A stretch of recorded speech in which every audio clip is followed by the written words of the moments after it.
Guys, umigukuhot sa atin ng sapatos. Check natin kung naandun pa. Kasi kanina meron akong kalaban na reseller din.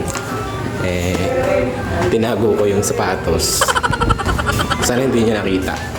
So, tratin nyo natin. Let's go! Ay dahil nga mga guys, nakita na natin, buti na lang at hindi nakuha ng ating kalaban at hindi yata nakita ko sa natin tinago. Ay dahil na atin ang imi-meet up din sa may BDO Ayala. Bale, nabenta natin ngayon sapatos mga guys ay aring Adidas 2KZ X4D. Yo naman. Guys, so di pala kami nagkaintindihan ni kapatid. Kala ko sa BDO din sa labas. Ayala. Di pala sa loob ng rope. Hindi tayo papasok ka ng rope. Bisa na natin suot. Lang.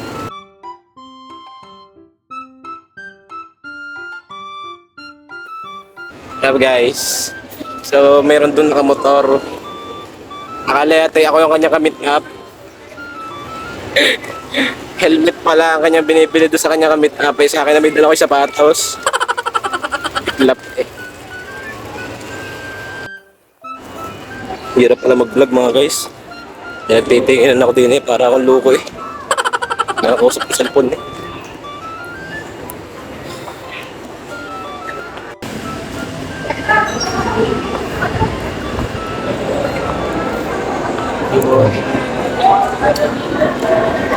Bossing, saan po din na yung video?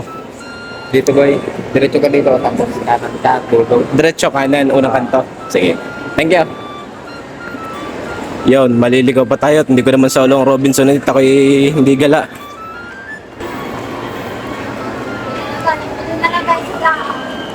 Nakakaya din eh.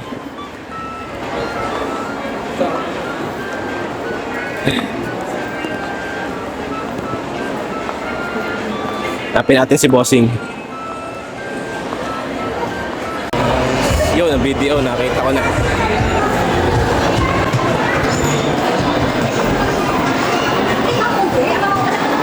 Ay dahil na nga mga guys, pagpunta ko din wala pa pala si Bossing, hindi tayo maghihintay muna din ng kaunti. Ay siya tayo magkikwentuhan muna. Alam nyo garing sapatos na rin mabibenta kong are puro damage na. Pero dahil napakasolid nga ang sapatos na are, tapos mataas pa ang value na sa market, lampas yata 10,000, ay di kinuha pa rin ni Bossing.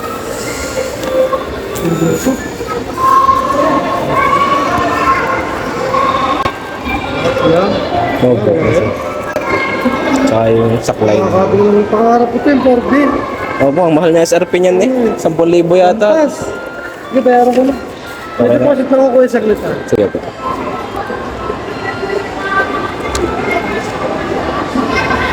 Yan guys, okay na. Madaling kausap si Bossing. Nagwi-withdraw lang, nagwi-withdraw. Let's go. Ayun, Bossing. Thank you po. Thank you ha. Pagbilulut ako sa isang araw ha. Sige ba, pagka may maganda pang makakita. Sige po. Kaya nga po. Sige po. Kasama ako kaya kailangan ko lagi pa iba-iba sa papo. Government po. Thank you po.